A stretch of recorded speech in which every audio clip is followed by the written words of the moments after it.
Il faut savoir que l'Algérie nourrit d'abord cette ambition de s'ouvrir sur le continent africain de manière concrète depuis quelques années déjà. La route transsaharienne en est le meilleur exemple.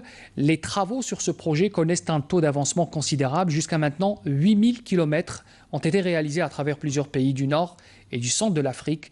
On fait le point avec Malika Bellal. Un vecteur d'échange par excellence. La route transsaharienne, appelée également la route de l'unité africaine.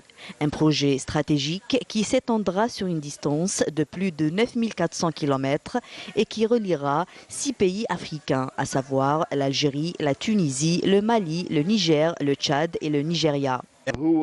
La route transsaharienne est l'un des projets qui connaît une grande dynamique et une concrétisation sur le terrain.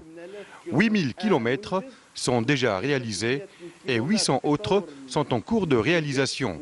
Il reste le tronçon qui relie les frontières algériennes à celles du Mali.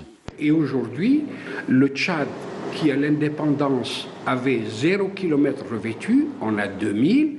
Et sur la route transsaharienne, il a réalisé 200 km. Et il reste 400 km qui sont en cours de réalisation actuellement. De la même manière, au Niger, nous sommes en train de finaliser 200 km entre Arlit et Assamaka. Et c'est une entreprise algérienne qui travaille en groupement avec une entreprise du Niger. Les travaux du tronçon entre Chifa et Barouaguia, qui constitue la partie la plus complexe, connaissent un taux d'avancement considérable. Il faut savoir que l'action de l'Algérie envers ce projet s'est traduite par la mobilisation sur le budget de l'État d'une enveloppe conséquente. في الشهر ديسمبر ان شاء الله راح نسلم نفق من بين الاربع الانفاق. On va faire des livraisons partielles des sections donc au niveau تاع الطريق الاجتنابي تاع المديه في شهر ديسمبر ان شاء الله وراح نسلموا ثانيك يعني الكونتورنمون تاع الطريق الاجتنابي تاع لمدينه بروقيه في هذا الشهر ديسمبر ان شاء الله.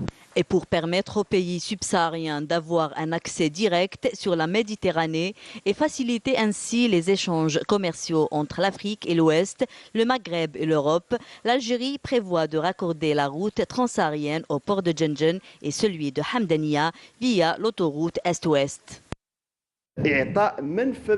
Ce sera une sorte d'issue maritime pour les pays isolés parce que, comme vous le savez, les pays comme le Mali et le Niger et le Tchad n'en possèdent pas.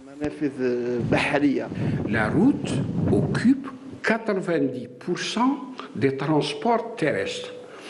Nous avons la chance, nos gouvernants ont eu l'heureuse idée de lancer le projet de la route transsaharienne entre Alger et Lagos. L'Algérie compte ainsi achever en 2017 son dernier tronçon qui s'étend de Silt Tamanrasset aux frontières maliennes.